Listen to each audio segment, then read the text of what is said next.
सभी भक्तजनों को मेरा निवन प्रणाम। राम राम, जय श्री कृष्णा। पूनम सिहा की दुनिया में आप सभी का बहुत बहुत स्वागत है।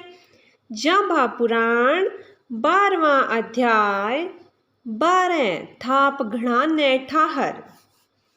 नाथू जी कहते हैं, हे शिष्य, श्रीदेव जी ने एक शब्द में कहा था कि मैं अपना कार्य पूर्ण कर लूँगा, अर्थात 12 करोड़ का उद्धार हेतु आया हूँ। यही मेरा प्रमुख कार्य है। इसे पूर्ण करके मैं अधिक समय तक नहीं रुकूंगा। मुझे ऐसा आभास हुआ है कि वह समय आ चुका है। एक समय सतगुरुदेव अति प्रसन्न हुए और अपने शिष्य संतों को पास बुलाया। 4000 संत श्रीदेव जी के साथ रहा करते थे। ये सभी संत योग्य थे।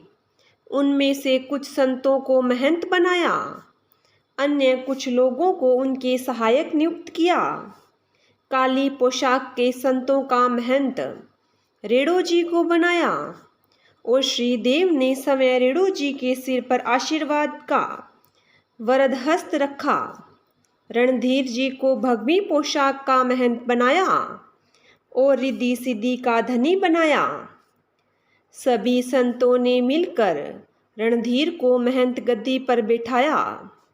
लाल पोशाक के संतों का महंत निहाल दास को बनाया। ये तीनों महंत सतगुरु की आज्ञा से चलने वाले संत शिरोमणि थे। सफ़ेद पोशाक के महंत की सफ़ेद पोशाक, जांबानी टोपी, चोला, चादर एवं माला श्रीदेव जी ने अपने पास रख ली, किसी अन्य को नहीं दी। श्रीदेव जी ने कहा, यह सफ़ेद पोशाक संदूक में रख दो। हे विल्ह, उसी समय वहाँ पर उपस्थित जमाती लोगों में से किसी ने पूछा, हे देव, यह सफ़ेद पोशाक आप किसके लिए रख रहे हो? इसका भेद रहस्य हमें बतलाने की कृपा करो।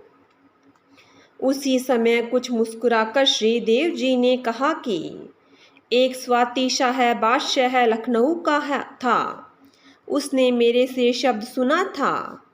वह अज्ञान अंधकार में लिप्त था, किंतु अंत समय में जागृत हुआ था। उसका शरीर पूर्ण हो गया है। वह मृत्यु को प्राप्त करके स्वर्ग चला गया, किंतु वहाँ से अतिशीघ्र ही लौट आया है और रेवाड़ी में परशुराम के घर जन्म लिया है। इस समय वह 4 वर्ष का बालक हो चुका है। 8 वर्ष के पश्चात वह बालक यहाँ पर आएगा। उसे यह सफ़ेद पोशाक दे देना।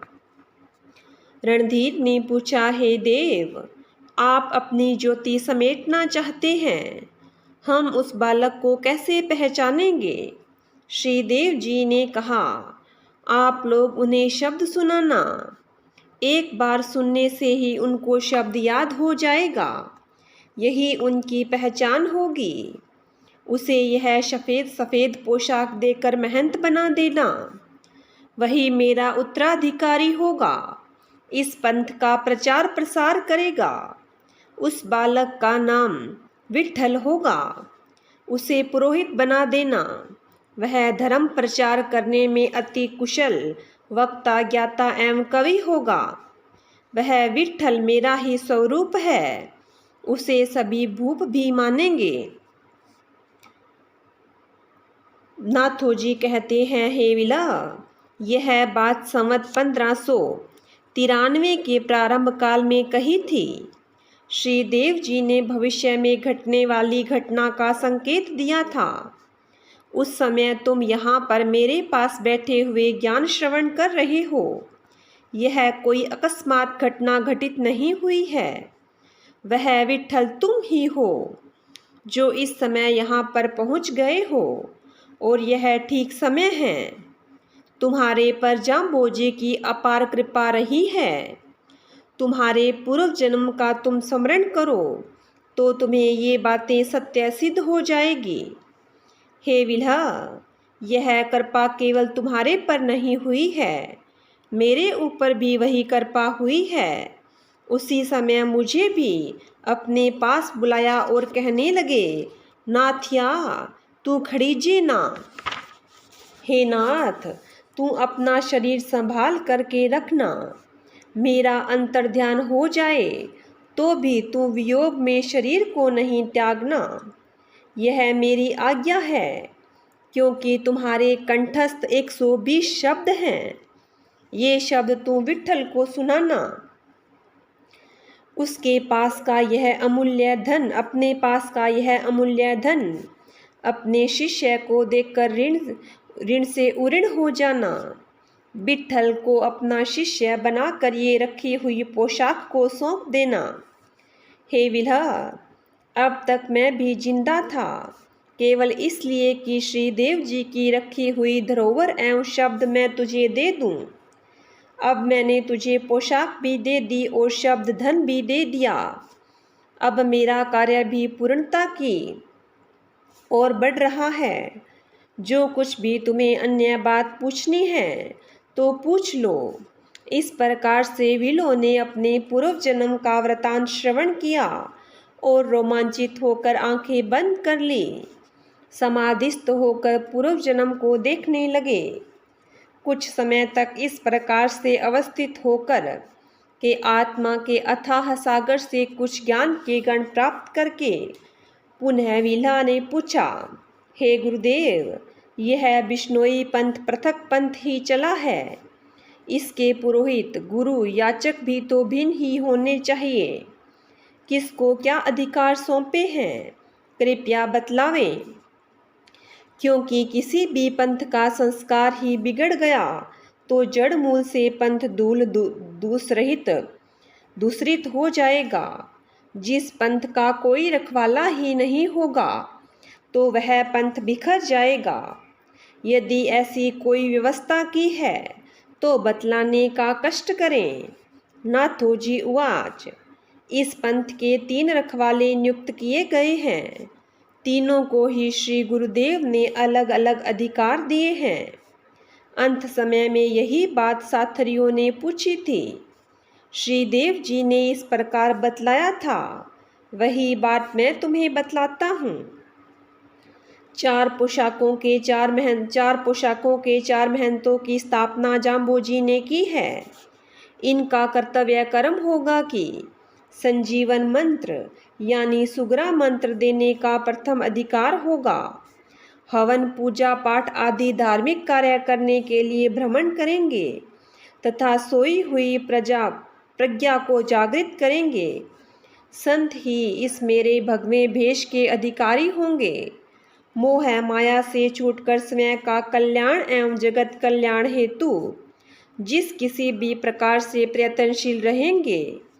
धार्मिक क्रियाओं द्वारा संस्कार, हवन आदि करते हुए धर्म का प्रचार प्रसार करना साधु संतों का मुख्य कर्म होगा। दूसरा महत्वपूर्ण कर्म पुरोहित का होता है, जो विवाह, मृत्यु एवं जन्म पर संस्कार करवाता है। बिश्नोई पंथ के पुरोहित श्री बिश्नोई ही नियुक्त किया है। पुरोहित भी बिश्नोई ही नियुक्त किया है। ये पुरोहित कलश की स्थापना करके पहल मंत्र एवं हवन करके संस्कार करवाएंगे। इसलिए इन्हीं को स्थापन कहा जाएगा। संस्कार करने का कार्य पुरोहित थापनों को सौंपा है। तीसरा कार्य वंशावली लिखना और विवाह उत्सव में गाना बजाना एवं दान ग्रहण करना गायनों को सौंपा है। जागरण, सत्संग करना, हरि का गुणगान करना, ये सभी को ही अधिकार है। जो जानता है वह कार्य करे। आप लोग अपने अपने दायित्व का निर्वाह करके बिश्नोई पंथ के पथिक बनकर अपने जीवन को सफल बनाएं। नाथोजी कहते हैं, हे विल्हा, श्री जाम्बोजी ने इस प्रकार से सभी का कार्य निर्धारित किया है। वैसे तो कोई कर्म न्यून या महान नहीं है। अपने स्वाभाविक कर्म करते हुए लक्ष्य की प्राप्ति की जा सकती है। ये चारों वर्ण तो भगवान ने ही बनाए हैं, किंतु गुण कर्म के आधार पर ही जाति वर्ण व्यवस्था का निर्धारण होता है। जो लोग जिस योग्य थे उनको वैसा ही कार्य सौंपा गया। जिनको जो कार्य सौंपा गया उन्होंने हाथ जोड़कर स्वीकार किया, क्योंकि वे लोग उस कार्य के योग्य ही थे। हे विल्हा, उस समय श्री देव जी ने रणधीर को अपने पास बुलाया और हंसते हुए कहने लगे, हे रणधीर, तुम तो महंत रिद्धि सिद्ध के मालिक हो। विश्वंबर की स्वर्ण नगरी से सीलम लाया था, उसका क्या करेगा? इस प्रकार का धन तो मृत्यु का कारण बन जाता है। मैं तो अति शीघ्र ही शरीर का परित्याग करूंगा। पीछे तुम्हें इस सीलम से क्या करना है? रणधीर ने हाथ जोड़े और कहा, हे देव जी, इसमें तो आप ही प्रमाण हैं। जैसी आपकी आज्ञा होगी वैसा ही मैं करने को तैयार हूँ। आपकी कृपा होगी तो असंभव को भी संभव कर दूंगा। जम्बेश्वर जी ने कहा, यह स्वर्ण सीलम अखूट है, इसको जितनी काटेगा उतनी ही वृद्धि को प्राप्त हो जाएगी। इसलिए इस अलौकिक वस्तु को कुछ अलौकिक परोपकार का कार्य ही करना, वस्तु से कुछ अलौकिक परोपकार का कार्य ही करना। जांबोलाव तालाब खुदवाना, वहाँ पर पेड़ी बंधवाना तथा यहाँ सम्राथल के नीचे भी तालाब खुदवाने का कार्य परोपकार का होगा।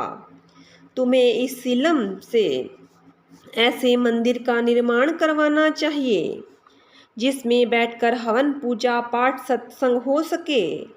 और यदि तुम लोग मेरे जीवन की स्मृति चिन्ह बना सको तो वह भी आने वाली पीढ़ी के लिए प्रेरणादायक होगा।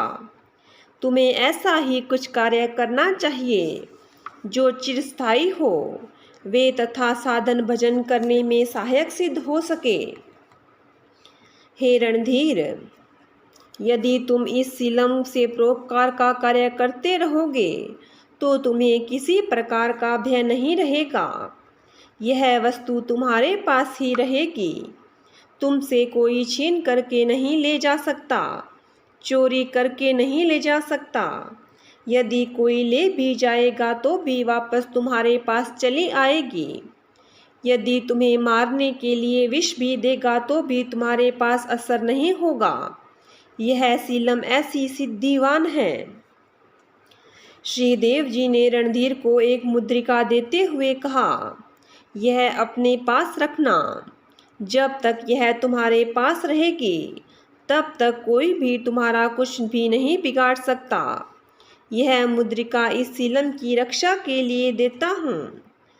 जब तक यह मुद्रिका तुम्हारे पास रहेगी तब तक सीलम भी रहेगी, किंतु एक बात का ध्यान रखना होगा, यदि वह मुद्रिका प्रसन्न होकर किसी को समय ही तुमने दे दी तो तुम्हें खतरा पैदा हो जाएगा। फिर तो यह मुद्रिका एवं सीलम तथा तुम तीनों ही बिखर जाओगे।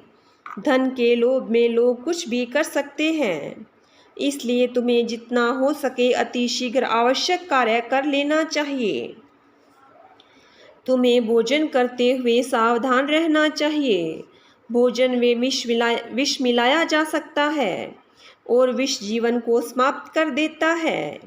इसलिए अपने हाथ में यह अंगूठी पहने रखो। नित्य प्रति भोजन करने के पश्चात यह अंगूठी वाला हाथ मुख पर फेर लेना, भूल मत करना। यदि कोई विष दे तो भी शीघ्र ही विष का प्रभाव समाप्त हो जाएगा। हे रणधीर, यह मुद्रिका तुम ग्रहण करो, इसे सामान्य नहीं समझना। यह बड़ी अंगूठी है। यह वही अंगूठी है जो रामचंद्र जी ने हनुमान को दी थी और लंका में भेजा था सीता की खोज करने के लिए। तुम्हें आश्चर्य होगा, इसी मुद्रिका के प्रभाव से हनुमान जी समुद्र को पार कर गए थे और लंका में सीता की खोज कर ली थी। सीता को विश्वास इसी मुद्रिका से दिलाया था। लंका में जाकर सकुशल वापस लौट आया था। ऐसा ही कार्य तुम्हें भी करना होगा, किंतु इस बात का ध्यान रखना कि तुम्हारी प्रसन्नता से दी हुई यह मुद्रिका चली जाएगी। ऐसा कहते हुए जाम्बोजी ने अपने हाथ की अंगूठी रणधीर को सौंप दी। रणधीर जी को दिव्य वस्तु सौंपने पर समीपस्थ रहने वाले साथरियों ने हाथ जोड़े। हे देव, आपने अलग अलग सभी को दिव्य वस्तुएं प्रदान की है, हमारा भी उद्धार कैसे होगा? यह भी कुछ उपाय करो। अपना हाथ हमारे सिर पर धरो। आप तो अपने स्वरूप में लीन हो रहे हो। अब तो हमें पता चल ही गया है। जिस प्रकार से हमारी भी सद्गति हो जावे, ऐसा उपाय हमें भी बता दो। आपके पीछे हमारा उद्धार करने वाला कौन है? हम लोग पुण्य दान किसको करें? किसकी उपासना पूजा करें? आपकी ही वार्ता हम तो सत्य मानते हैं। आपके सिवा अन्य कोई भी हमारा उद्धारक नहीं है। ऐसी भक्तों की जिज्ञासा सुन करके श्री जम्बेश्वर जी कहने लगे, आप लोग एक विष्णु के नाम का ही जप कीजिए, यही सबसे बड़ा धर्म है। इसी धर्म की नौका पर सवार होकर संसार सागर से सहजता से पार उतर जाओगे। विष्णु यह परमपिता का नाम है, इसका उच्चारण कोई भी कर सकता है। यहाँ ऊंच नीच जाति पाति का भेदभाव नहीं है। इसी नाम के प्रताप से मृत्यु को जीता जा सकता है। जो कुछ लेना है तो नाम ही लीजिए। नाम के प्रभाव से संपूर्ण पापों का नाश हो जाता है। जिन्होंने भी एकाग्रता से विष्णु का नाम जप किया है, उन्होंने मानो सभी कुछ कर लिया है। नाम में ही योग है। यज्ञ तप आचार आदि समाहित हो जाते हैं। श्री देव जी ने कहा, हे शिष्यों, अब मैं तुम्हें पूजा की विधि विधान बताता हूँ। पूजा के योग्य कौन है, यह भी सुनो। सायंकाल में नित्य प्रति विष्णु का गुणगान, साखी, भजन, आरती सभी परिवार के लोग मिल बैठकर सहस्वर गान करो। कंठ सुर में गाया हुआ प्रेम गान 9 प्रकार की भक्ति ही है। परमात्मा विष्णु का गुणगान करना यही पूजा है। यह कार्य तुम लोग नित्य प्रति किया करो। नित्य तुम्हारे घर परिवार में जागरण होगा, जिससे भगवान प्रसन्न होंगे। सांजे जमो सवेरे हे थावण, सायंकाल में जमो जागरण एवं प्रातः काल में हवन करो। कलश की स्थापना करके पहल करो, यही ईश्वरीय पूजा है। हे लोगों, मेरा शिष्य बिश्नोई होगा, वह हवन किए बिना रह नहीं सकता, अवश्य ही नित्य प्रति हवन करेगा। श्री जाम्बोजी ने कहा, हे शिष्यों, हवनीय अग्नि में ही विष्णु का मुख है। यदि आप विष्णु जाम्बोजी का दर्शन करना चाहते हैं तो अग्नि में ही दर्शन करो। यह दर्शन करना तो नित्य हवन रूपी कार्य से ही हो सकता है। और यदि वार्ता करना चाहते हो तो शब्द पढ़ो, उससे वार्ता भी हो सकेगी। यदि नित्य प्रति अग्नि की पूजा हवन द्वारा करते रहोगे तो कभी भी अकाल मृत्यु को प्राप्त नहीं होगे। घर में सुख शांति बनी रहेगी। आने वाली संतान सुपात्र होगी। जीवन में युक्ति मुक्ति मिलेगी। इसलिए हवन व जागरण करना यह तुम्हारा कर्तव्य कर्म है। इसे निस्वार्थ भाव से करते रहो। जो मनुष्य नित्य प्रति हवन करता है, देवता विष्णु की पूजा इस प्रकार से करता है, वह तो देवतुल्य ही है। ऐसे बिश्नोई यज्ञकर्ता का दर्शन भी देवतुल्य कल्याणकारक है। साथरियों ने हाथ जोड़कर पूछा, हे देव, आपने जो नित्य प्रति हवन एवं जागरण की बात कही है, यह तो हमसे होना कठिन है, क्योंकि हम तो गृहस्थ लोग हैं। हमारी बहुत सी जिम्मेवारियां हैं, कैसे निभा पाएंगे? यदि इस नियम में कुछ ढील दी जाए तो हो सकता है यह नियम निभ भी जाए। हे देव, धर्म को आगे चलाने के लिए कठोरता से कार्य नहीं चलेगा, उसमें कुछ लचीलापन तो आना ही चाहिए। इसके बारे में आप जैसा आदेश देंगे वही मान्य होगा। श्री जाम्बोजी ने इस प्रकार की समस्या का समाधान करते हुए कहा, यदि आप लोग नित्य प्रति जागरण एवं हवन करने में समर्थ नहीं हो तो भी यह नियम त्यागने योग्य नहीं है। कुछ विशेष दिनों में तो अवश्य ही जागरण हवन करो, जैसे अवतार की जयंती, जन्म दिवस, पूर्णमासी, ग्रहण के अवसर पर, जन्म संस्कार, सूतक की शुद्धि के लिए, मृत्यु के तीसरे दिन पातक निकालने के लिए, विवाह के समय जागरण, गृह प्रतिष्ठा या अन्य उत्सव पर, होली के अवसर पर, सुग्रा मंत्र संस्कार के अवसर पर, अमावस्या के पर्व पर या अन्य किसी भी प्रकार की अशुद्धि को दूर करने के लिए ये कुछ समय आते हैं। ऐसे समय पर हवन यज्ञ अवश्य ही करना चाहिए। 2 महान पर्व आते हैं, एक अमावस्या, दूसरी पूर्णमासी। इन दोनों अवसरों पर तो हवन अवश्य ही करें। आप लोग प्रत्येक गांव में हवन करने हेतु एक चौकी मंदिर की स्थापना अवश्य ही करें। वहां पर सभी गांव के लोग एकत्रित होकर अमावस्या का हवन अवश्य ही करें। आप लोग गो पालन करते हो, एक बिलोने का कि अमावस्या को देव अर्पण अवश्य ही करो। इससे तुम्हें नित्य प्रति हवन का फल मिलेगा। साथरियों ने पूछा, हे गुरुदेव, आप हवन की बात करते हैं, किंतु हम लोग तो वेद मंत्र तो जानते ही नहीं। बिना वेद मंत्रों के, बिना विधि विधान के यज्ञ कैसे संपन्न होगा? इसके लिए नित्य प्रति या प्रति अमावस्या को हम वेदज्ञ पंडित कहाँ से लाएंगे? श्रीदेव जी ने कहा, आप लोग मेरे द्वारा उच्चारण किए हुए शब्द तो सुने ही होंगे, आपको याद भी अवश्य होंगे। यदि याद नहीं है तो आपके साथ में मौजूद है। इसको 120 शब्द कंठस्थ हैं, इससे सीख लेना। आप लोग हवन करते समय इन शब्दों का सस्वर उच्चारण करो।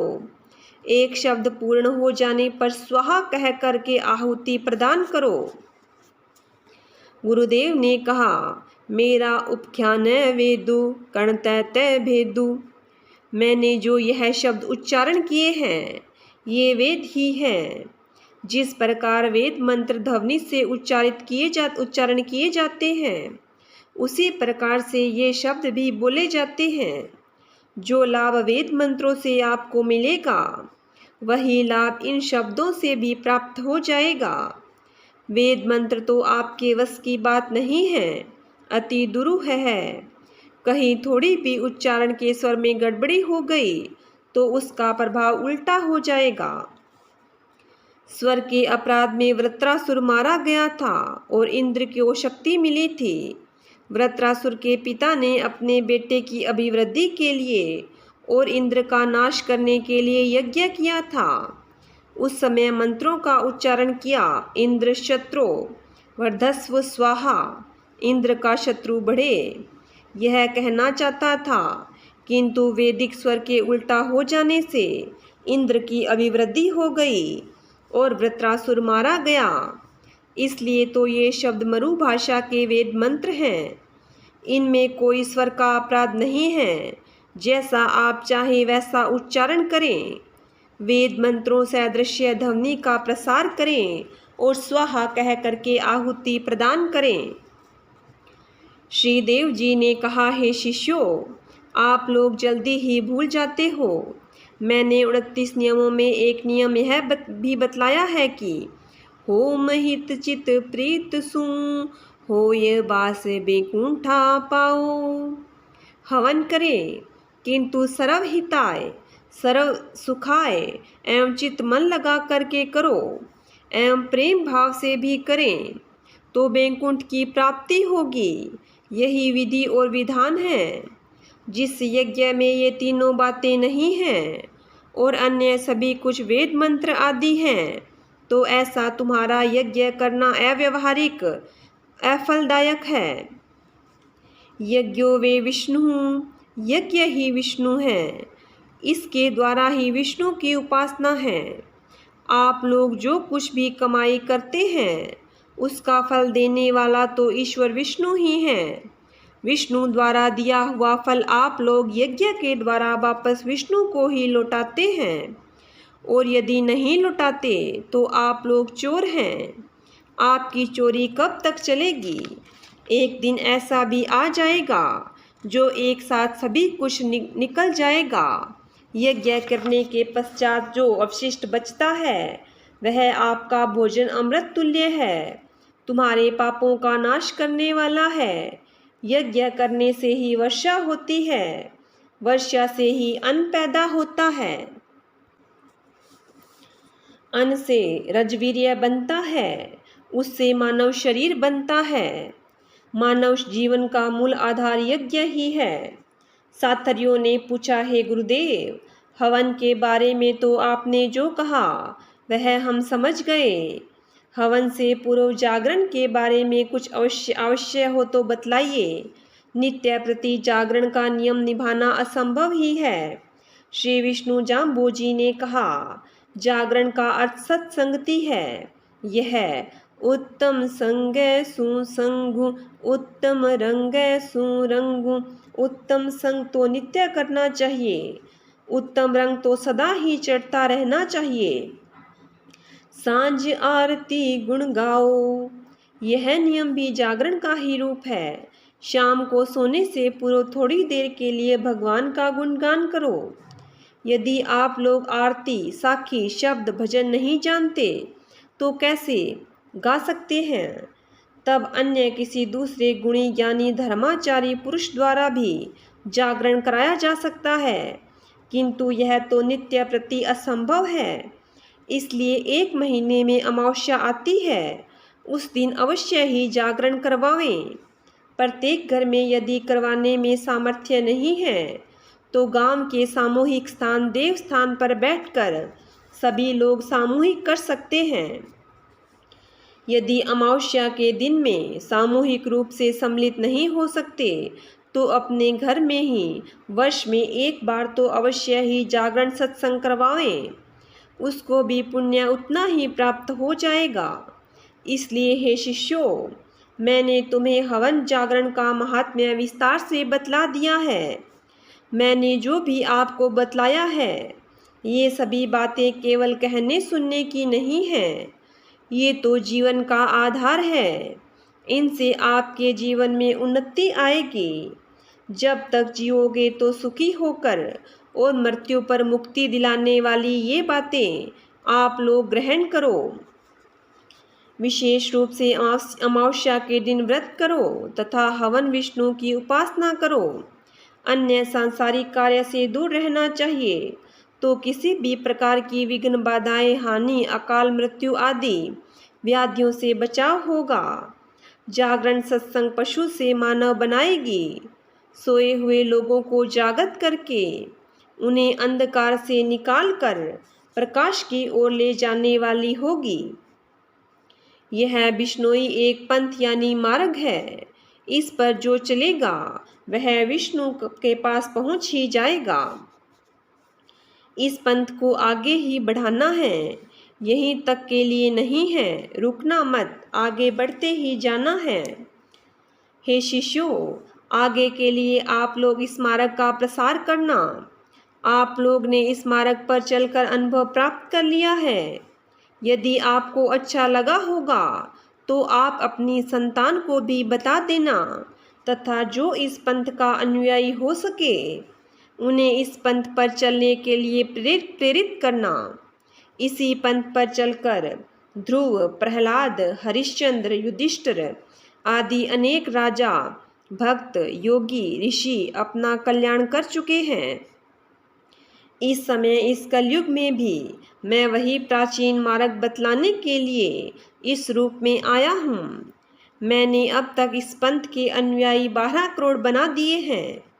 इस समय मैं अपना कार्य पूर्ण कर चुका हूँ। 12 थाप घड़ा न है ठहरा। अब मैं ज़्यादा दिन नहीं ठहरूंगा। इस धर्म मार्ग का भार अब मैं आप लोगों के कंधे पर डाल जाता हूँ। आप लोग इसे अच्छी प्रकार से निभाएंगे, इस मार्ग को लुप्त नहीं होने देंगे। वैसे तो मेरा कहीं आना या जाना होता ही नहीं। गुरु आसन समराथले, मेरा आसन तो समरातल पर ही अडिग है। आप लोग भूल मत जाना, यदि भूल गए तो दोरे नरक में गिरोगे, जहाँ चीन्यो तहाँ पायो। आप लोग जहाँ पर भी मुझे याद करोगे वहीं पर उपस्थित रहूँगा। फिर भी जो तुम्हें यह मेरी देह दिखाई देती है, यह अभी नहीं रहेगी। इस देह से जो कार्य करना था वह संपन्न हो गया। अभी अधिक दिन रहने का कुछ प्रयोजन नहीं है। कहे सतगुरु भूल मत जाइयो, पड़ोला अबे दो जखे। हे विलह, सतगुरु ने पूर्व शब्द में कहा है कि आप लोग भूल मत जाना, यदि भूल गए तो दोजख में गिर जाओगे। अब तक तो नहीं भूले थे, किंतु समय सब कुछ भुला देता है। जो जो समय आगे बढ़ेगा त्यों त्यों भूल भी बढ़ती जाएगी।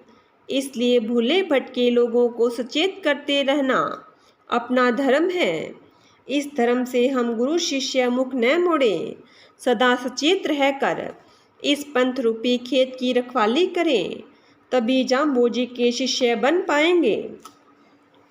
नाथोजी ने अपने शिष्य वीला को जाम्बोजी की लीला का बखान करते हुए आगे कहा, जब हम सात्रियाँ लोग जाम्बोजी की तरफ एकटक दृष्टि से देख रहे थे कि आगे क्या आदेश देंगे, इसकी प्रतीक्षा कर रहे थे, उस समय हमारी मनोभावना को देखकर जाम्बोजी ने गुप्त शंका का समाधान करते हुए इस प्रकार कहा, हे साथियों, हे सज्जनों, आप लोग संसार की मोह माया को त्याग कर आध्यात्मिक मार्ग में प्रवृत्त हो रहे हो। आपका अवश्य ही कल्याण होगा। निवर्ती मार्ग में आप अवश्य ही चलें, किंतु प्रवृत्ति मार्ग परोपकार कार्य भी भुलाने योग्य नहीं है। जो अब तक मर्यादा मैंने बांधी है उसको भी आगे स्थिर रखना। आप लोग सहयोग की भावना से कार्य करना। किसी विशेष पर्व पर अमावस्या, पूर्णमासी, होली, विवाह उत्सव आदि शुभ अवसरों पर एकत्रित होकर एक दूसरे के दुख को समझने की कोशिश करो। यह समाज सहयोग की भावना से विकसित हो सकेगा। संगे शक्ति कलयुगे, इस कलयुग यह समय कलयुग व्यतीत हो रहा है। कलयुग में तो एकता सामूहिकता में ही शक्ति है, बिखराव में तो तिनका तिनका होकर उठ जाएगा। एकता में सभी तिनके मिलकर एक गट्ठर बन जाएगा, वह तोड़ने से नहीं टूटेगा। यह आपका बिश्नोई समाज अभी नया ही बना है, इसको बाह्य तूफानों से डर रहेगा।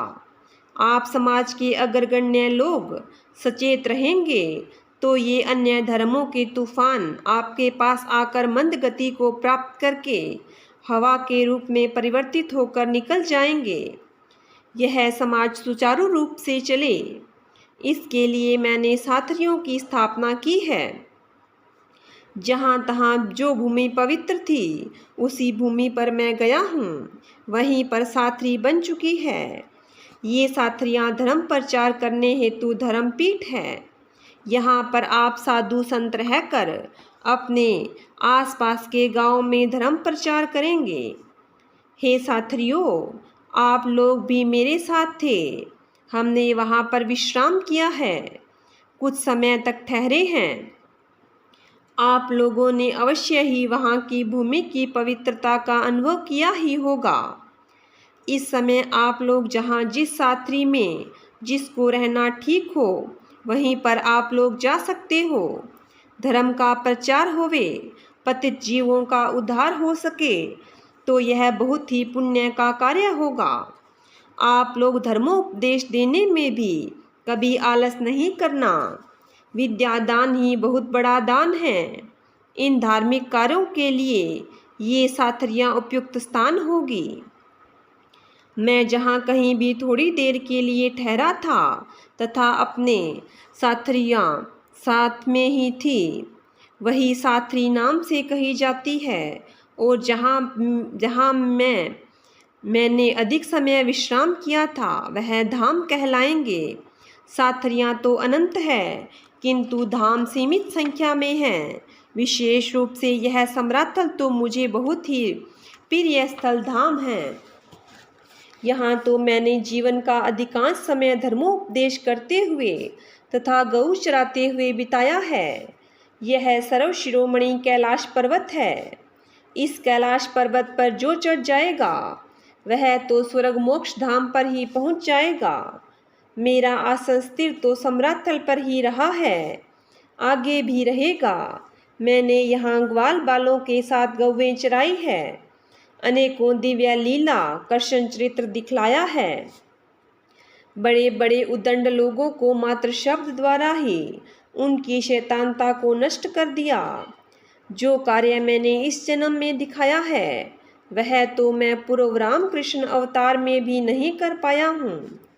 उन अवतारों में तो मैंने जड़ मूल से व्यक्तियों का नाश किया, किंतु अब की बार तो उनके पापों का क्षय कर रहा हूँ।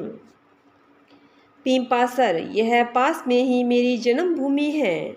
जन्मभूमि एवं माँ को कैसे भुलाया जा सकता है। यह तो स्वर्ग से भी श्रेष्ठ है। वे पिंपासर के ही बालक थे जिनके साथ मैंने बहुत खेल खेले हैं। माता पिता बुआ आदि संबंधियों को भी आश्चर्यचकित कर दिया करता था। मेरी तो कुछ स्वाभाविक क्रिया ही थी, किंतु पिंपासर वासियों के लिए तो अलौकिक घटनाएं बन जाती थी। यह पिंपासर भी धाम है। यहाँ पास में ही उत्तर की तरफ समराथल की सीमा में ही तालवा गांव है। इसमें आप देख रहे हैं एक जाल का वृक्ष एवं 2 खेजड़े के वृक्ष खड़े हैं। ये तीनों वृक्ष त्रिवेणी हैं। इनके बीचों बीच शिव धूणा है। यहाँ तो शिवरात्रि को विशेष पूजा होती आई है। इस समय ये लोग भूल गए हैं। आप खोद कर देखना, एक त्रिशूल तथा धूणा की विभूति यहाँ मिलेगी। यह पवित्र स्थान भी अति निकट ही है। यह शिव धाम तीनों युगों का है। यह भी धाम की कोटि में ही आता है। आपने देखा होगा कि कपिल सरोवर जहाँ पर राजा जेत सिंह ने कमलासन बनाया था तथा स्वच्छ जल से तालाब भरा हुआ शोभायमान हो रहा है। मैंने वहाँ पर भी जीवन का बहुत समय व्यतीत किया था। यह स्थान पहले से ही तीर्थ तो था और अब यहाँ पर कमलासन की स्थापना हो जाने से धाम भी बन गया है। हमारे प्रिय संतों को चाहिए कि आप लोग वहीं पर स्थायी निवास करो। तीर्थ स्थान धाम का दर्शन करके अपने जीवन को सफल बनाओ। पांडवों ने यहीं पर यज्ञ दान तप करके महाभारत युद्ध में विजय प्राप्त की थी। आप लोग भी वहीं तपस्या करके मनेंद्रियों पर विजय हासिल करके सच्चे अर्थों में साधु बनो। इसलिए जांबोला धाम एवं तीर्थ दोनों ही हैं। हे शिष्यों, आप लोग एवं कुछ राजा लोग भी मेरे साथ रोटू गांव में गए थे। नौरंगी का भात भरा था। वहाँ पर खेजड़ियों का बाग लगाया था। उनके वहाँ अन्न का भंडार भरा रहने का वचन दिया था। उससे पूर्व में साणिया को रोटू गांव से निष्कासित किया था। रोटू नगरी मुझे बहुत ही प्यारी है, बार बार मुझे खींच ले जाती है। इसलिए रोटू गांव में साथरी बनी है। वह भी धाम कहा जाए तो कोई अतिशयोक्ति नहीं होगी। मैंने राव दूदा को खांडा दिया था, उनका राज्य स्थिर किया था। कुछ समय पूर्व भी मैं मेड़ता गया था। आप लोग भी साथ में ही थे। छोटी बालिका मीरा दूदा की पौत्री को कृष्ण कन्हैया की एक सुंदर मूर्ति प्रदान की थी। मीरा तो दादा को सुपौत्री भक्ति के रंग में रंग गई थी। पीछे मुड़कर भी नहीं देखा, किंतु मीरा का भाई जगन्नाथ राज्य मद में मस्त हो गया था। उसको कुछ भी नहीं दिख रहा था। वह अपने दादा के खांडे का सम्मान करना नहीं जानता। इस प्रकार से उस खांडे को अपने पास कब तक रखेगा। कुछ समय पश्चात ही वह उस पवित्र खांडे का अपमान करेगा। यह मैं देख रहा हूँ। किसी संबंधी के उल्हाने पर फेंक देगा तब उसका राज्य स्थिर कैसे रहेगा। जो भी होगा वह होनहार ही होगा, अन्यथा कुछ भी नहीं होगा। यह जगन्नाथ तो केवल नाम मात्र का ही जगन्नाथ है। यह जगन्नाथ तो केवल नाम मात्र का ही जगन्नाथ है। उस जगत के नाथ को तो यह कुछ भी नहीं जानता। यह जगन्नाथ अपने संबंधियों के यहाँ पर विवाह में सम्मिलित होने के लिए आसोजाई डूंगरी गांव में जाएगा। वहाँ पर उसके संबंधी उल्हाना देंगे कि तू काई राज करे, राज तो बाबूजी यालो खांडो करे है। इसी बात पर यह खांडा फेंक देगा। मुंठी वहीं पर ही रह जाएगी और खांडा के शोजी संत वहाँ से ले जाएंगे और रोटू गांव में भादुओं के घर पर रख देंगे। कहाँ की वस्तु कहाँ तक पहुँचेगी, यही तो कृष्ण चरित्र है। इसलिए मैं कहता हूँ कि रोटू धाम पवन पवित्र मुझे बहुत ही प्रिय है। यहाँ पर खेजड़ियों का बाग, साथरी, खांडा इत्यादि अलौकिक वस्तुएं होंगी। पूर्व में लोदीपुर धाम है। वहाँ पर सूरजी देवी के कहने पर एक खेजड़ी का वृक्ष लगाया था। वह वृक्ष अजर अमर है। यह परम पवित्र निशानी सदा सदा ही भक्तों के भाव को पोषित करती रहेगी। पूर्व गंगा पार के लोगों के लिए तो वह समराथल ही होगा। आप लोगों ने भ्रमण के समय अवश्य ही दर्शन किया होगा। आगे भी दर्शन करते रहना। इधर जोधपुर नगर के समीप ही रामड़ावास धाम है। आसपास के गांव के मध्य में ऐसा पवन पवित्र धाम है। राम ने जहाँ पर निवास किया था, इसलिए यह तो पूर्व में ही धाम बन चुका था। उसी धाम को ही शिष्यों ने उजागर किया। मुझे यह भूमि अत्यंत प्रिय लगी, इसलिए मैंने अन्य भूमि को छोड़कर रामड़ावास में अधिक निवास किया। इन सभी धामों में संत लोग निवास करते हैं और सोए हुए लोगों को सचेत करें। इन धामों के साथ ही साथ सभी साथरियों में भी अवश्य ही निवास करें।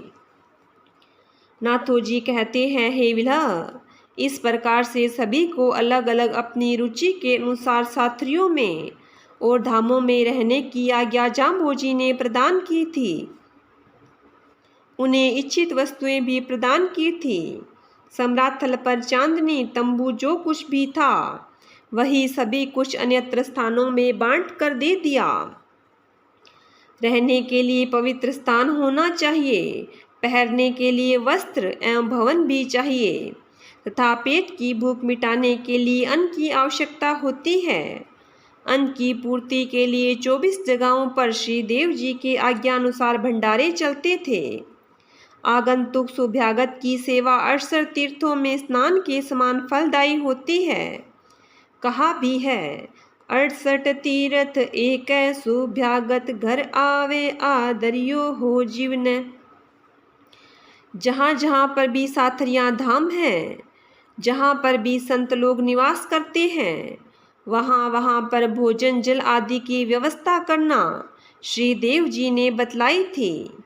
अंत समय में साथरियों को सचेत करते हुए श्री देव जी ने कहा था, आप लोग यह भंडारे की व्यवस्था आगे भी चलाए रखोगे। अपनी कमाई का 10वां भाग पुण्य दान में खर्च करते रहोगे। यदि ऐसा चलता रहेगा तो तुम्हारे घर में अन्न, धन, रूप, लक्ष्मी, गुण आदि की कभी कमी नहीं रहेगी। नाथोजी कहते हैं, हे विला, इस प्रकार की बहुत सी बातें श्री देव जी ने अंतर्ध्यान होने से पूर्व सभी को एकत्रित करके बतलाई थी। ये बातें मैंने श्री मुख से श्रवण की थी, वही बातें मैं तुझे बतला रहा हूँ। ये बातें कोई ज़्यादा प्राचीन नहीं हैं, अभी थोड़े ही वर्षों की ही बात है। मैंने इन बातों को संजो करके रखी थी। कोई भी देव जी का उत्तराधिकारी आएगा तो मैं उसे बतलाऊंगा। अब तुम यहाँ पर सौभाग्यवश आ ही गए हो तो मैं तुझे बतला देता हूँ। श्री देव जी की कृपा से ही मैं अब तक जीवित रहा हूँ। मेरे दूसरे साथी तो उनके साथ ही प्रयाण कर गए। जाम्बोजी ने मुझे स्वयं ही कहा था, नाथिया तू खड़ी जेमती। संवत 1593 मार्गशीर्ष कृष्ण पक्ष सप्तमी को जाम्बोजी समराथल छोड़कर लालासर गांव के जंगल में एक हरी कंकेड़ी वृक्ष के नीचे जाकर विराजमान हुए। हे विलह, मैं यह तो नहीं कह सकता कि आप अंतर्यामी सतगुरुदेव वहीं पर ही क्यों विराजमान हुए। अवश्य ही कुछ रहस्य उस भूमि पर का रहा होगा। सदा की भांति समराथल पर आने वाले भक्तों ने समराथल को सूना देखा। पीछे पीछे लालासर की सात्री पर ही पहुंच गए थे। वहां पर उपस्थित होकर न्यास जमात के प्रबुद्ध जनों ने हाथ जोड़कर श्री देव जी से विनती करते हुए कहा, हे देव, आप तो अब इस लोक को छोड़कर चले जाएंगे। हम आपके दास अत्यंत शोक को प्राप्त हो जाएंगे। आप तो पूर्ण ब्रह्म अंतर्यामी हैं। हमको भी साथ ले चलने की कृपा करें। आपके बिना हम यहाँ अकेले कैसे रहेंगे। आपसे बिछुड़ने की पीड़ा हम कैसे सहन करेंगे। हम लोगों को आप छोड़ करके जा रहे हैं। हमारा वश भी क्या चलेगा। वहाँ पर उपस्थित संतों ने हाथ जोड़ते हुए कहा, हे स्वामी, जल बिना मीन नहीं रह सकती, क्योंकि जल ही उसका प्राणाधार है। हम भी तो आपके बिना कैसे रहेंगे। बिना प्राणों के शरीर कैसे रह सकता है। जल बिन मीन, चकोर बिन चंदा कैसे रह सकता है। न जाने आपके मन में क्या आया है कि आप यह लोक त्यागने को तैयार हैं। आपने अपनी संपूर्ण लौटा दी है। इससे हमें विश्वास हो गया है कि आप अब ठहरोगे नहीं, शीघ्र ही चलने की तैयारी कर रहे हैं। हम सत्य कहते हैं कि आपके बिना हम जीवन धारण नहीं कर सकते। ऐसा कहते हुए न्यास जमात संत भक्त मंडली चुप हो गई। हे विलह, ऐसी ही प्रेम भरी वाणी सुनकर श्रीदेव जी ने हंसते हुए कहा, आप लोग व्यर्थ में ही चिंता में पड़े हुए हो। यह देह सदा ही स्थिर रहने वाली नहीं है। देह न जीती ही जानो। अब तक कोई भी इस शरीर को जीत नहीं सका है। इसका अंत तो एक दिन अवश्य ही होने वाला है। यह शरीर धारण करने का अवश्य ही कोई प्रयोजन होता है। बिना किसी कार्य के कोई भी यहाँ मृत्यु लोक में शरीर धारण करके आता नहीं है। जब कार्य पूर्ण हो जाए तो फिर यहाँ रहने का कोई प्रयोजन नहीं है। बिना प्रयोजन यदि यहाँ पर करोड़ों साल तक भी रहे तो कुछ होने वाला नहीं है। जब कार्य सिद्ध हो जाए तो देह का प्रयोजन पूर्ण हो जाता है। जिस प्रकार से कोई कार्यवश घर से बाहर जाता है और उसका जब कार्य पूर्ण हो जाता है तो शीघ्र ही लौट आता है, उसी प्रकार से यह जीव बटाऊ है। इसे तो यहाँ से आगे प्रस्थान करना ही होगा। इस प्रकार से श्रीदेव जी ने सभी को सीख दी और कहा, अब आप लोग अपने अपने स्थान को चले जाएं। एक बात और भी सुनते जाओ। जब मैं यह शरीर त्याग करूँगा, अब मैं ओंकार की ध्वनि करूँगा। आप लोग ध्यान से सुनोगे तो तुम्हें सुनाई देगी। उस समय जो प्रेमाधिकता से ओंकार की ध्वनि के साथ ही जो प्राणों का त्याग करेगा, उसको निश्चय ही वैकुंठ की प्राप्ति होगी। आप लोगों ने सत्य मार्ग का अनुगमन किया है। अंत समय में यदि ओंकार की ध्वनि सहित प्राणों का त्याग कर दोगे तो निश्चित ही सद्गति की प्राप्ति होगी। तथा जो लोग मोहग्रस्त हैं उनको अभी समय लगेगा। अब आप लोग अपने घर जाओ, यहाँ संसार से चलने की तैयारी करो। यदि आप लोगों को साथ ही चलना है तो अवश्य ही चलो। नाथो जी कहते हैं, हे विलह, श्रीदेव जी के प्रत्यक्ष दृष्टा ही वहाँ पर थे। उस रात्रि को वहाँ पर हमने एक दिव्य आश्चर्य देखा था। वह मैं तुम्हें बतलाता हूँ। वहाँ पर हमने सूर्य सदृश्य 4 बालकों को देखा था। वे हो सकते हैं सनकादिक ही हो। उस समय सनकादिकों ने स्तुति वैदिक छंदों द्वारा करते हुए कुछ भाव विहल होकर शब्द कहे थे। मैं उन शब्दों का स्पष्ट अर्थ तो नहीं समझ सका था, क्योंकि वह शब्द संस्कृत के थे। वे मेरी समझ से बाहर थे, किंतु मैं इतना तो कह सकता हूँ कि वे स्तुति कर रहे थे। उनका स्वर मधुर था, सहसा ही मन को आकृष्ट करने वाला गायन था। उनकी दिव्य स्वर लहरी सुनते हुए मैं अपने आप को तथा स्वयं को भी भूल गया था। इस समय मैं यह कहने में असमर्थ हूँ कि उन्होंने कितने समय तक स्तुति की थी। सनकादिक तो स्वयं ब्रह्मा जी के मानसिक पुत्र हैं। उनको किसी भी प्रकार की आदि व्याधि प्रभावित नहीं कर सकती। वे तो काल के भी महाकाल हैं, इसलिए सदैव 5 वर्ष की अवस्था में बने रहते हैं। उन्होंने जय विजय पर थोड़ी भ्रकुटी टेढ़ी की थी। दोनों भगवान के द्वारपाल मृत्युलोक में राक्षस बनकर आना पड़ा था। वे सनकादिक उस रात्रि में आए थे और विष्णु रूप जांबोजी के सामने हाथ जोड़े खड़े थे। मुझे पूर्ण विश्वास हो गया था कि जांबोजी तो साक्षात विष्णु ही हैं। ये सनकादिक इन्हें वापस बुलाने के लिए ही आए होंगे। ये सनकादिक तो बैकुंठ लोक को से लेकर मृत्यु लोक पर्यंत अबाध गति से भ्रमण करते रहते हैं। इन्होंने श्रीदेव जी के पास आकर प्रार्थना की थी, आपने अब तो सभी जगहों को देख लिया है। आपके द्वारा दिया हुआ वचन अब पूर्ण हो गया है। अब आप वापस चलिए, यहाँ कुछ भी प्रयोजन नहीं है। हे विल्हा, ऐसी ही कुछ संभावना मैंने देखी थी, वह मैंने तुझे बतलाई। हे विल्हा, श्रीदेव जी ने मिंगसर का महीना शरीर त्यागने के लिए चुना था, क्योंकि पूर्व कृष्ण अवतार में श्री कृष्ण ने गीता में मिंगसर माह की बड़ाई करते हुए ऐसा कहा था, मासानाम मारक शीशो अहम, अर्थात महीनों में मिंगसर का महीना मैं हूँ। भगवान का जन्म कृष्ण पक्ष को प्रस्तुत करने के लिए ही तो आए थे। अष्टमी 8 संख्या में जन्म होना ठीक ही था, क्योंकि अब आगे एक संख्या का विकास होना था। वह संख्या भी सर्वोत्तम है। उस संख्या को पूर्ण किया, अर्थात 9 संख्या वाली नवमी को अपना कार्य पूर्ण हो गया। अब तो यहाँ एक क्षण रहना भी असंभव हो गया। कहा भी है, 12 ताप घना न है ठहर्या। सनकादिक तो हार्दिक वंदना करके वहाँ से वापस चले गए।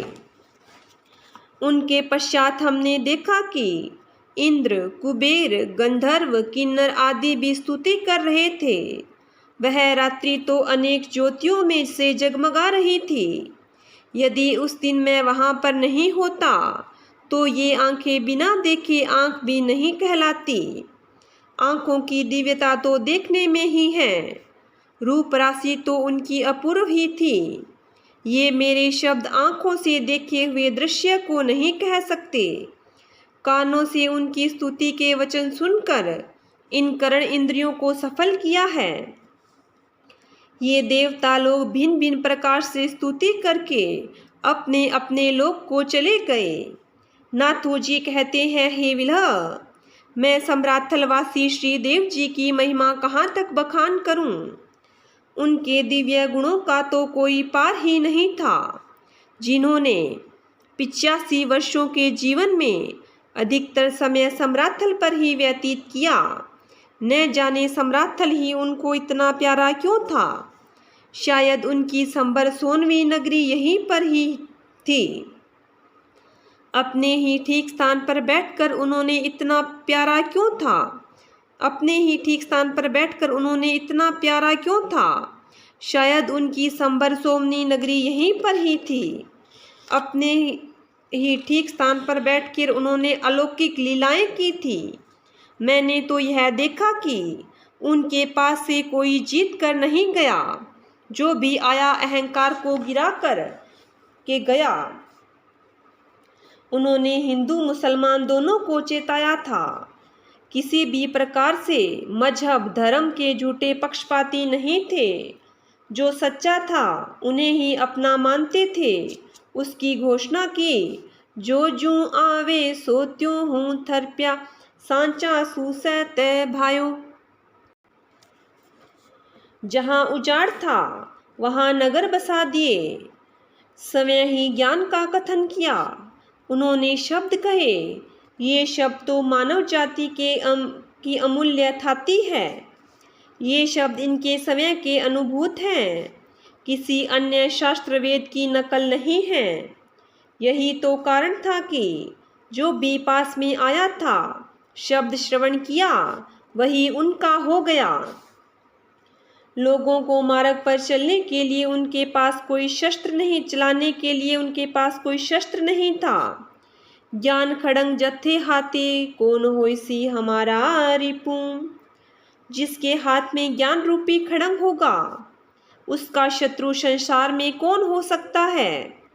इसलिए श्री देव जी के पास ज्ञान रूपी खड़ंग था, तो उनका कोई शत्रु भी नहीं था। वे तो आजाद शत्रु थे। अनेकों काजी पंडित किताब लेकर आए। उन्होंने के किताब के अनुसार शास्त्रार्थ करने की कोशिश की। श्री देव जी ने कहा, आप लोग तो किताबों में लिखी हुई बात का रटन करते हैं, मैं तो अपनी आंखों देखी बात कहता हूँ। ये बातें हो सकता है शास्त्रों में लिखी हुई है या नहीं, किंतु मैं जो कहता हूँ वह सत्य कहता हूँ। आप लोगों ने तो राम रावण के बारे में पढ़ा होगा, किंतु मैंने तो रावण को देखा है। उसके साथ लंका में युद्ध किया था। राम का जीवन जिया है, तुम्हारी हमारी क्या बराबरी। योगी लोग बाह्य दिखावा ही करके अपने को योगी कहते थे। योग क्या है, उसके बारे में तो कुछ जानते ही नहीं थे। योग का अर्थ तो जीवन ईश्वर का मिलन होता है, किंतु ये लोग तो परमात्मा से दूर भी नाता नहीं रखते थे। परमात्मा से दूर का नाता भी नहीं रखते थे। संसार के रंग में रचे पचे थे। उनको भी योग मार्ग में प्रवृत्त किया। धन्य हैं वे लोग जो श्री देव जी के संपर्क में आए और अपने जीवन का उद्धार किया। ज्ञान रूपी खड़ंग से संसार को जीता, सभी को अपना माना, ऊंच नीच गरीब अमीर का भेदभाव नहीं रखा। मैं तो अपने सतगुरु भगवान को कण कण में देखा है। केवल सम्राट तल पर अकेले खड़े हैं, ऐसी बात नहीं है। मेरा तो यह अंतिम जन्म है, क्योंकि भगवान का वचन ऐसा ही कहता है। बहुत जन्मों के पश्चात कोई ज्ञानी जन ही भगवान को प्राप्त होता है। सभी जगह सर्वत्र वासुदेव परमात्मा ही विराजमान है। ऐसा देखने वाला महात्मा तो संसार में दुर्लभ ही है। मुझे तो ऐसा ही अनुभव हो रहा है। हे विल्हा, मैं तो श्री देव जी के पास आकर कृत्य कृत्य हो गया हूँ। अब मुझे कुछ भी नहीं चाहिए, केवल श्री देव जी की आज्ञा अनुसार तुम्हारे आने की प्रतीक्षा कर रहा था। अब तुम आ ही गए हो, और मेरे पास जो भी ज्ञान की संपत्ति श्री देव जी की धरोहर थी, वह मैंने तुझे दे दी। अब तुझे आगे क्या पूछना है।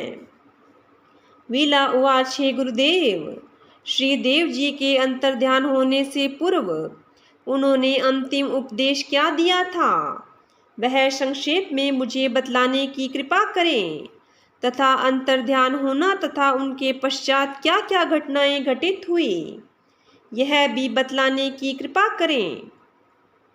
इस समय आपके सिवा अन्य कोई प्रमाणिक साक्षात दृष्टा पुरुष यहाँ नहीं है।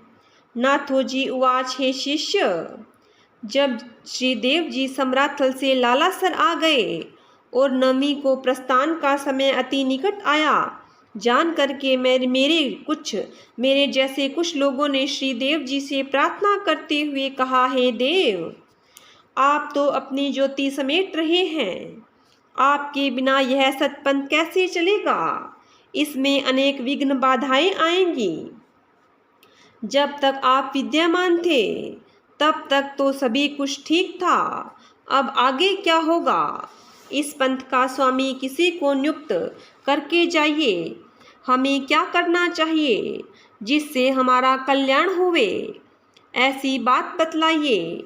श्रीदेव जी ने कहा, मैंने तुम्हें जो विला नाम बतलाया था वह इस पंथ का स्वामी होगा, इसमें संदेह नहीं है। रेवाड़ी में परशुराम सुथार के घर जन्म ले चुका है। 8 वर्ष के पश्चात यहाँ आएगा।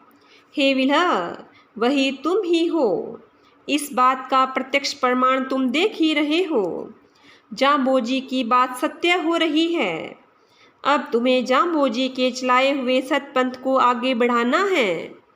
इसमें आने वाली विघ्न बाधाएं दूर करनी हैं।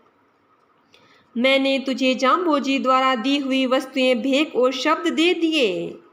अब इनकी मान मर्यादा रखना तुम्हारा धर्म है। श्रीदेव जी पे अंतिम उपदेश देते हुए कहा था, इस धर्म से बढ़कर कोई धर्म नहीं है। आप लोग ठीक तरह से 29 नियमों का पालन करो। ये नियम सदा ही शाश्वत नित्य है। समय परिवर्तन होता जाएगा, किंतु ये नियम मानव जाति के लिए सदैव ही उपयोगी बनते जाएंगे।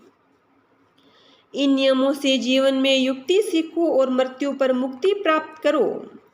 हे विला, श्रीदेव जी ने अपनी प्रतिज्ञा अनुसार मिंगसर कृष्ण नवमी के दिन शुभ वेला में ओंकार की ध्वनि करते हुए इस संसार के शरीर को छोड़कर ज्योति स्वरूप विष्णु से अपनी ज्योति को मिला लिया। ओंकार की ध्वनि के साथ ही बादलों में चमकती हुई विद्युत सदृश्य शरीर से आत्मा विलग हो गई। शरीर रूपी बंधन से आत्मा मुक्त होकर परमात्मा बन गई। आत्मा अपने स्वरूप को प्राप्त हो गई। पीछे संसार के लोगों के दर्शन एवं वार्ता के लिए धारण किया हुआ शरीर ही शेष रह गया। श्रीदेव जी तो पूर्ण ही थे और पूर्णता को प्राप्त हो गए। हम लोग कब तक इस शरीर से बंधे रहेंगे? ऐसा मानकर देव जी के साथ ओम की ध्वनि करते हुए जो जहाँ थे वहीं स्वेच्छा से प्राण त्यागने लगे। न जाने कितने ही लोग जो भगवान का वियोग सहन नहीं कर सके, उन्होंने भी वैकुंठ की प्राप्ति की इच्छा से अपने को शरीर, परिवार, धन दौलत से विलग कर लिया। जो लोग शुद्ध पवित्र हो गए थे वे ही यह अद्भुत कार्य कर रहे थे। कहा भी है, सालिया हुआ मरण भय है भागा, गाफिल मरना घृणा डरे। प्रेम की लीला को कैसे बुद्धि की कसौटी पर कसा जा सकता है? यह प्रेम जिसको हो जाता है वही जानता है संसार का प्रेम भी तो वियोग सहन नहीं कर सकता, तो जीव ईश्वर का शुद्ध सात्विक प्रेम कैसे सहन होगा? जिस प्रकार से सर्प कांचली को छोड़ देता है, उसी प्रकार से जीवात्मा शरीर को छोड़ करके अपने पुण्य प्रताप से ज्योति को मिला रहे थे।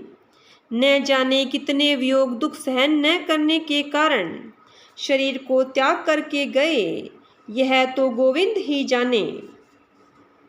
नाथो जी कहते हैं, हे विला, नवमी के दिन तो हम लोग सभी वहाँ लाला सरसात्री में ही रहे। 10वीं के दिन प्रातःकाल की वेला में श्रीदेव जी के शरीर को समाधिस्थ करने हेतु हमने दिव्य अलौकिक स्वर्ग से प्राप्त संदूक में शरीर को समाधिस्थ करने हेतु हमने दिव्य शरीर को उठाया, वहाँ से चल पड़े। हम लोगों ने शरीर को समाधि देने के लिए सर्वोत्तम स्थान जाम्बोलाभ ही चुना था, जहाँ पर श्रीदेव जी ने कमलासन बनाया था। इसी विचार से लालासर से चलकर पहला पड़ाव समराथल पर ही गांव तालमा में मिला था। उसी दिन ही हमें अति शीघ्रता से आगे बढ़ना था। रात्रि निवास जांगलू की साथरी पर करना था। किंतु जो होनहार है वही होता है। न जाने देव जी की यही इच्छा थी। वहीं पर ही बीकानेर का राजा जेतसी दर्शनार्थ आया था। जेतसी ने देखा कि हम लोग शरीर को लेकर आगे बढ़ने की तैयारी कर रहे हैं। जेतसी ने कहा, संतों, आप लोग यह स्थान छोड़कर कहाँ जा रहे हो? यही वह प्राचीन शिव जी का परम पवित्र धूना है।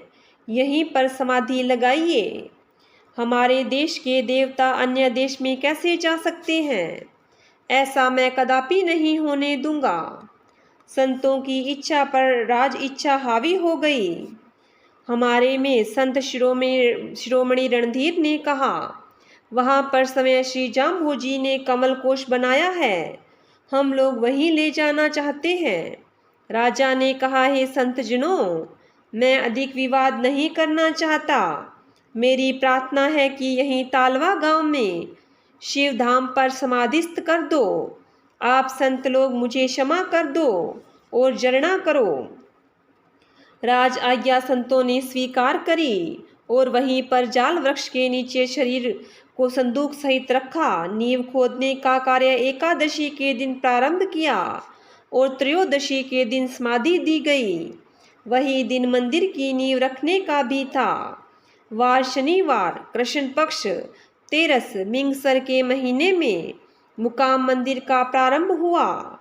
24 हाथ गहरी नींव समाधि हेतु खोदी थी। हमें यह देखना था कि यहाँ पर शिव का धूना है या नहीं। इसलिए 24 हाथ की गहराई में हमें शिव धूना आदि प्राप्त हुए थे। ठीक स्थान एवं समय पर श्रीदेव जी के सुरनर शरीर को समाधिस्थ किया गया। बीकानेर के राजा जेत सिंह ने कहा, यहाँ पर अति शीघ्र ही समाधि मंदिर का निर्माण होना चाहिए। आगे आने वाले समय में श्रीदेव जी को यादगार बनी रहे। जैसा देव जी का दिव्य शरीर और जीवन था, उसी अनुरूप ही मंदिर का निर्माण भी होना चाहिए। सदा सदा के लिए प्रेरणा का स्रोत बना रहे। हे विल्ह, इस प्रकार की आज्ञा प्रदान करके समय जेत सिंह ने समाधि अपने हाथ से देकर वापस अपने राज्य बीकानेर में पहुंचा। बीकानेर में ही लाल पत्थर मंदिर निर्माण हेतु भेजना प्रारंभ किया। रोल गांव के सिलावटों को बुलाया गया। 8 सिलावटे पत्थर गढ़ने के लिए बुलाए गए। अन्य लोग उनका सहयोग करते थे। मजदूरी रणधीर चुकाते थे। सिलाएं जेत सिंह द्वारा भेजी जा रही थी। उस समय हमने यह आश्चर्य देखा था। दिन भर 9 सिलावटे कार्य करते, शाम को जब रणधीर जी मजदूरी चुकाते तो 8 की ही चुकती। वह 9वां न जाने कौन था, उसका कुछ भी पता नहीं चल सका था। वैसे तो ईश्वर की लीला वही जाने, किंतु हमारा यह अनुमान था कि हो सकता है 9वें समय जाम्बूजी ही थे या उनका कोई प्रिय देवदूत रहा होगा। वह कोई अलौकिक पुरुष ही था जिसे हम पहचान नहीं सके। इस प्रकार से कार्य लगातार चलता रहा। दिन दूना रात चौगुना कार्य आगे बढ़ता जा रहा था। रणधीर ने सोनवी नगरी से सीलम लाए थे। उसी को काट करके दाम चुका रहे थे। रात्रि में काटते तो प्रातःकाल पुनः वैसी ही हो जाती। वह तो सिद्धि वाली वस्तु ही थी, कभी समाप्त होने वाली वस्तु नहीं थी। जेत सिंह की आज्ञा थी कि जितना हो सके उतना मंदिर सुंदर बनना चाहिए। धन की कमी नहीं आएगी। वैसे धन हेतु राजा के पास जाकर हाथ फैलाने की आवश्यकता नहीं थी। मंदिर निर्माण का कार्य अबाध गति से चलता रहा। जिस प्रकार से विघ्न बाधाएं नहीं आई, किसी प्रकार की विघ्न बाधाएं नहीं आई। मंदिर सुंदर कलाकृति से बन रहा था। इस प्रकार से छाजे तक मंदिर बन चुका था। आगे का कार्य गुंबज बनाने की तैयारी चल रही थी। जैसा प्रारंभ हुआ था, वैसा ही विशाल गुंबज शिखर बनाने के लिए अनेक कलाकारों से सलाह ली जा रही थी। तालवा गांव ही श्रीदेव जी का अंतिम मुकाम हुआ, इसलिए इस स्थल का नाम मुकाम ही हो गया। रणधीर जी सोने की सीलम से दिव्य मंदिर बना रहे थे। 17 महीने तक लगातार कार्य चलता रहा। छाजे तक मंदिर बनकर के तैयार हो गया था। इसी बीच रणधीर जी का स्वर्गवास हो गया और वह सोने की सीलम भी रणधीर जी के साथ ही गायब हो गई। तत्पश्चात संतों एवं समाज के सहयोग से मंदिर को पूर्ण करवाया गया। इस प्रकार से समाधि ज्योति मंदिर विक्रम संवत 1597 चैत सुदी 7 को मुख्य मंदिर बनकर तैयार हुआ एवं संवत 1600 की कार्तिक पूर्णिमा को बिश्नोइयों की पंचायत एवं साधुओं ने मिलकर कलश चढ़ाया। उसी दिन से ही मंदिर में जो पूजा पाठ हवन प्रारंभ हो गया था, जो निरंतर चल रहा है। इस शुभ कार्य को आगे बढ़ाते रहना।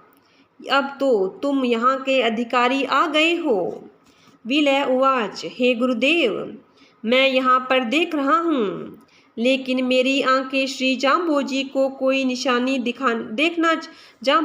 कोई निशानी देखना चाहती है, किंतु अब तक मुझे कुछ भी नहीं दिखाई दिया। उनके वस्त्र, पात्र, खड़ाऊ आदि कहाँ चले गए? इसी धाम में ये वस्तुएं सुरक्षित होनी चाहिए थी, किंतु नहीं है। इसका क्या कारण है? नाथोजी उवाच, हे शिष्य, अब मैं तुम्हें बतला रहा था कि रणधीर जी की मृत्यु हो जाने के बाद चेनो और मेहो 2 भाई थे जो थापन थे और जाम्बोजी की पूजा पर अपना अधिकार रखना चाहते थे। एक दिन मेहो अपने घर में रखी हुई जाम्बोजी की तीनों चीजें, चोला, टोपी और चिंपी पात्र लेकर यहाँ से रवाना हो गया। मेहो ने सोचा कि ये पूज्य वस्तुएं लेकर बीकानेर राज्य से बाहर जाम्बोलाव चला जाऊं। इन पवित्र वस्तुओं पर जो चढ़ावा आएगा वह मुझे मिलता रहेगा, अन्यथा यहाँ तो भाई चेनो छीन लेगा। मेहा यहाँ से चलकर जांगड़ू तक पहुँच गया। जांगड़ू के श्याणोजी, वणियाल एवं धनराज भाटी से मेहोजी को वहीं रोक लिया और कहा, आप आगे न जाएं, यहीं पर आप निवास करें। चेन्नई से डरने की आवश्यकता नहीं है, हम तुम्हारे साथ हैं, हर प्रकार से सहयोग करेंगे। इस प्रकार कहते हुए जांगड़ू में ही मेहो को बसा दिया और तीनों चीजें वहीं पर रखवा दी। कुछ दिनों पश्चात पंचायत की प्रार्थना पर टोपी तो वापस मुकाम में पहुंचा दी, अब यहीं उनके घर पर रखी होगी। चोला और चिंपी पात्र जो सेंसे के घर पर भंग कर दी गई थी, वह वहीं जांगड़ू में दर्शनार्थ विद्यमान है। तुम दर्शन करना चाहते हो तो अवश्य ही करो। नाथोजी अपने शिष्य विलोजी को संबोधित करते हुए अपनी अंतिम इच्छा प्रकट करते हुए कहने लगे, हे विला, मैंने तुमको संवत 1601 तक की प्रमुख घटनाएं विस्तार से सुनाई है। ये बातें सुनते हुए लगभग 10 वर्ष हो गए हैं। इन 10 वर्षों में तुमने आत्मोन्नति की बातें सुनी हैं। जाम्बोजी की लीला जो तुम्हें सुननी थी वह मैं तुम्हें सुना चुका हूँ। जाम्बोजी द्वारा दी हुई सफ़ेद पोशाक मैंने तुम्हें प्रदान कर दी थी। अब तो तुम्हारी ब्रह्मचारी दीक्षा थी। अब तुम ज्ञानी प्रौढ़ हो चुके हो। मैं तुम्हें जाम्बोजी का भगवा वस्त्र प्रदान करता हूँ और साधु गुरु दीक्षा मंत्र सुनाता हूँ। इस प्रकार से नाथोजी ने विलय को संवत 1611 में साधु दीक्षा मंत्र देकर साधु परंपरा को आगे बढ़ाने का आदेश दिया। नाथोजी ने अपने अंतिम उपदेश शिष्य को देते हुए कहा, हे शिष्य, गुरु शिष्य परंपरा आदि काल से चली आ रही है। मैं तो अब ज़्यादा दिन नहीं ठहरूंगा, क्योंकि मेरा यहाँ से प्रस्थान करने का समय आ चुका है और न ही यहाँ अब रहने का प्रयोजन ही है। मैंने अपना सर्वोत्तम धन विद्या तुम्हें प्रदान कर दी है।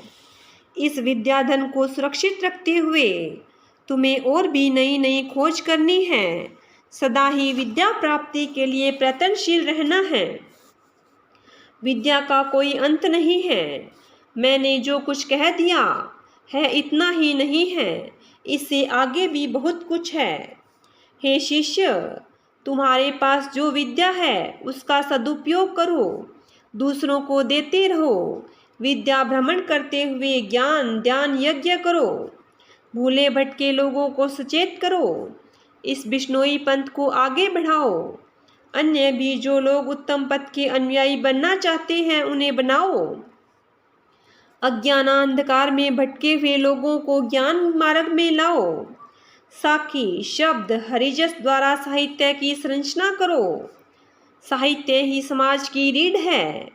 मैंने तुम्हें जाम्बोजी का जीवन चरित्र सुनाया है। अब तक तो कंठस्थ रखने की ही बात थी, किंतु आगे कंठस्थ रखने की क्षमता क्षीण हो जाएगी। इसलिए इन शब्दों को तथा इन कथाओं को लिपिबद्ध करो, जिससे आने वाले समय के लिए उपस्थित रह सकें। मैंने तुम्हें गुरु दीक्षा प्रदान की है। इस परंपरा को भी आगे बढ़ाते रहना। मैं अधिक समय तक नहीं रह सकूंगा। इस पंथ के स्वामी तुम ही होगे, ऐसा ही श्रीदेव जी की आज्ञा थी।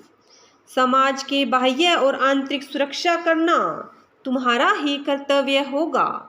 बोलिए गुरुजम्बेश्वर भगवान की जय हो। बोलिए विष्णु भगवान की जय हो।